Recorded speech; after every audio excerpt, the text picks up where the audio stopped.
this, Chase. New Jersey, 2326 members of Westrock Packaging are standing strong in their class, ready to stand up.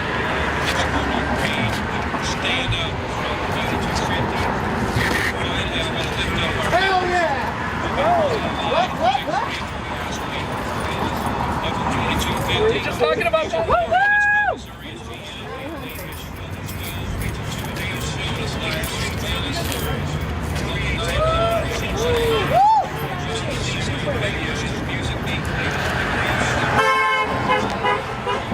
Cost of living has been restored, they say.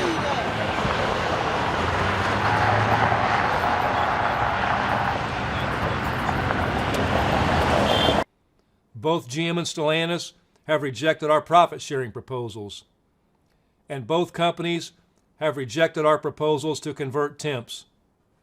So today, at noon Eastern Time, all of the parts distribution facilities at General Motors and Stellantis are being called to stand up and strike. We will be striking 38 locations across 20 states, across all 9 regions of the UAW. Hell yeah! Taking all their parts plants down, GM and Stellantis. Yeah! GM and Stellantis going down. Woo!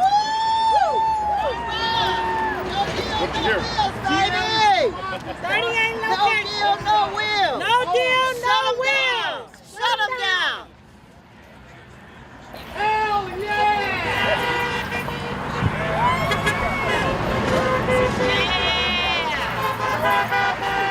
They're still listening. I bet you they're coming to the table now. It's time to eat. You ain't building no vehicles. Read that. No deal, no will. All right, so I'm standing in front of the Ford plant in Wayne, Michigan. We've just been listening to the Facebook live stream from Shawn Fain, who is the UAW president, announcing some wins, but we're still not there, so he's expanding the strike to 38 locations. You got COLA back, though, so that's a big deal. Ford Motor does. Ford Motor got back, as far as what Shawn said. They're bringing COLA back. The temps and the TFTs are going to be brought up to where they belong. You know, goodbye to Chrysler and goodbye to GM. And basically what it comes down to, Mr. GM President, you got no parts now.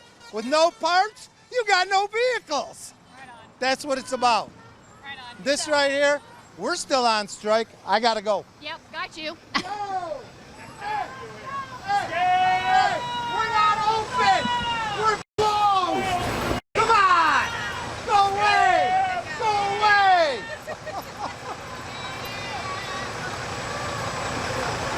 All right, so basically you guys just finished watching the Facebook live stream. Shawn mentioned there's been some wins. COLA's back on the table at Ford. We're expanding the strike locations to 38, so that's a massive expansion. You know, still not 100% on the tiers. Some give way on that, but not enough, I think, to make a difference. I just would like to hear your thoughts on what you heard this morning. I feel like that's a great start. We still got a little ways to go, but as far as the COLA, I think that's very important. Right. Yeah, I feel like that's very important. Oh my God. I think that it is a good start. I came from one of the plants, Sterling, that they're making a tier 1 plant. So I'm pretty happy about that because I was there and I still have friends that's there. So I'm pretty excited about that. Yeah, it's not, obviously it's not there yet. No, it's No, not not yet. Not even close. Did you guys see the Mark Roos op-ed this morning in Detroit Free Press? Oh, No. Your hair will be on fire. He was basically saying that, like, media people like myself we're spreading misinformation because we're talking about the 15% people that have shit contracts. And I'm like, yeah, no, bro, unions don't exist to cover only 85% of the freaking membership. It's for all of them. Right. And these are verifiable facts that you have temp workers that have been temp for 7 years and are making $19. Longer than that. Yeah. It took them a long time to get to the top Yeah, pay. yeah. I mean, it's insane. I talked to a guy yesterday over in Toledo who told me that he had been working as a temp worker and they finally moved him to full time. And when they did, they started him over, so he lost $2 an hour in pay. Are you fucking kidding me right now? No, they were serious about that. Yeah. So That what is was this guy true. smoking over there at GM? It's like, So some of them, it doesn't even look like it's worth it to go to the full extent of being a worker, Right. That's the because point, I'm isn't going to it? lose money for another 2, 3, 4 years. That's exactly the point of it, right? So Yes. I think they're deterring people from moving over for that reason, because then their benefits get expanded, all of these things, which But cost you lose money. But you lose money. Because as your benefits get expanded, they got to still pay more Right. till they get to a regular employee. And that's kind of crazy, because if you're trying to raise a family, buy a home, buy a car, you can't do none of that. Right. If I get bumped up, I get bumped down. Right. Yeah. No. I when I heard this, I was really stunned. I'm like, so you move to full time, you lose $2 an hour because they're starting you over, and that's supposed to be some sort of step upward. It's not. No. So Mark Back. is obviously Step ignoring back. all of these individuals when he talks about this in his op-ed. Right. And what does he want the union slogan to be? We only care about 85%, not all. Like, it just doesn't make any sense. No, they have to care about 100% across the board, Right. and a lot of the unfair practices, because they approved for the companies to do it at some point to get on their feet, but it wasn't supposed to stay there, and now the companies have got comfortable Right. at being cheating. It basically is cheating the worker to get ahead. Yeah. So if your Yeah. bonus can stay at whatever point it is, why can't ours? No, and you're right. And, it's wild that he doesn't seem to understand that the 85% that do have the better contracts, that leverage is what's going to push him towards getting a better contract for the other 15%. That's why the union exists, right? Right. Those that are in the best, they know that they have that power, and they're going to use it to leverage up the well-being of every member of the union. That's just how a union works. So I don't believe that he's stupid enough to not see that clearly. So I just think him having a headline saying that this is misinformation, if this is what you're talking about, look at the 85%. I think that is just your typical corporate propaganda response. And he should be called out on that, in my opinion. Like, if I could ask him a question, I would ask him directly, like, A, why do you think the union should ignore the 15%? We know that it's to your financial benefit. Right. And B, why are you not discussing the pay ratio of your CEO to your average worker pay and where that's gone? Right. Why is that always the sacred cow that the CEO can never have her pay bumped down? It always goes up and up and up and up. Right. There's always the members got to take the cut. Right. We always sacrificing. Right. Every contract we have sacrificed. Yeah. And gave. When do we get some back? Now. Yes. Now. We need it. Because We at deserve some it. point you got to get in. If we don't fight for Right. it now, We'll never When? get it. We will never Right. get we it. can't keep putting it off. So And it's I'm got to happy be Fain fair. doing what he's doing. Yeah. I support him 100%. Right on.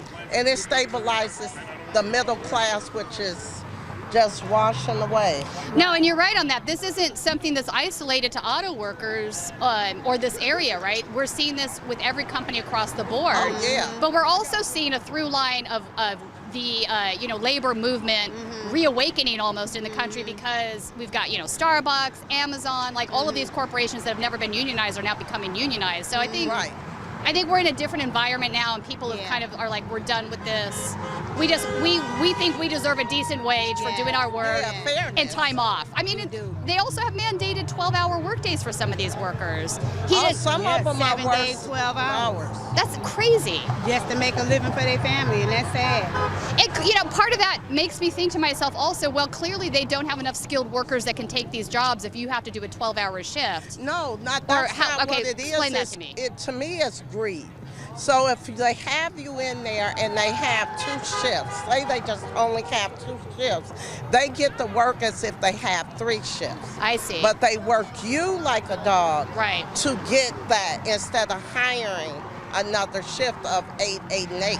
Okay, I got you. And they do the whole 12. They'll grab that. So wow. And if you're a temp worker, we talked to a guy last night who was like, man, I thought about going to McDonald's and working there because the salary is exactly the same, and at least I'd know when I'd be working and how many hours a week. He told me a story about how, one Friday he'd be put on schedule for Saturday, and then he goes in and it's canceled, and he made no plans for the day, but then the following Saturday he has plans with his family, and all of a sudden he has to work and he can't, have plans with his family. We've been running into that here, but I kind of took it with the amount of time I've been on, when they say you work in Saturday, you usually work in Saturday.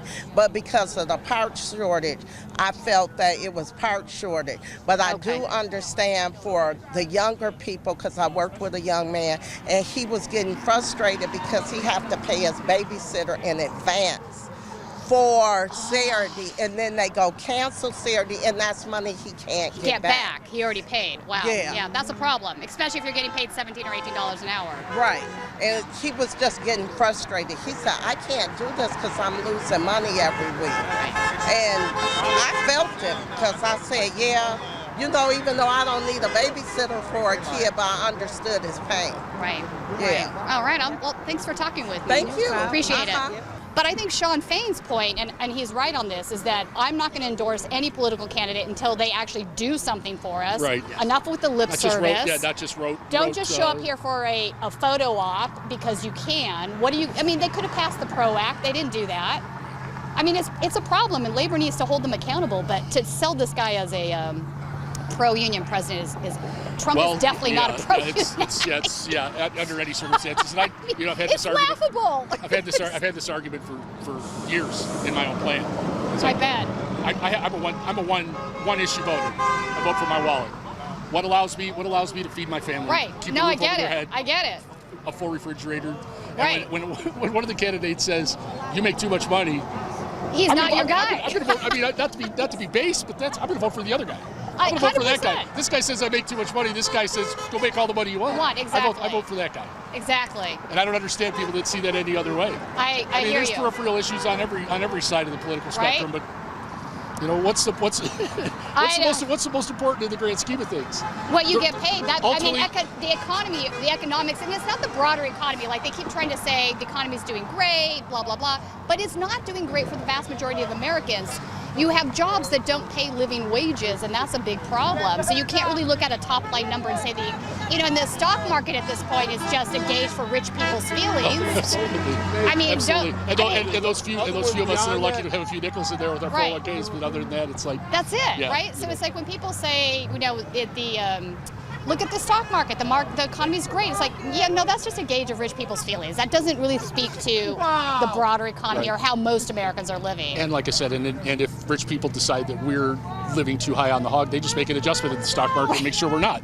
So, it's kind of how it goes. I agree with you 100% how it goes. It is. It's terrible. It is terrible. Like I said, that's ultimately, and the simple reason is that people have been underpaid and undervalued for a long time in these big three jobs. Right. But the real ultimate underlying issue is what is that next generation going to do for work if we don't set something in stone right now? I agree. Because I don't know about that EV thing. I'm still twitchy about the whole EV thing, but we have to have jobs. You all need to unionize those plants. Oh yeah. Like in California, EV is taking over. Right. It's absolutely imperative. But part of the reason is there's electric charging stations that are free all over the state, and they're run by solar. So right.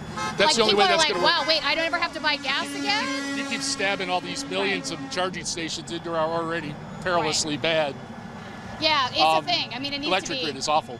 I agree. No, I agree. It needs to be separate from that. But we just had a windstorm. But don't you sort of think? And I lost power for 4 days because the wind blew too hard one day. Oh boy.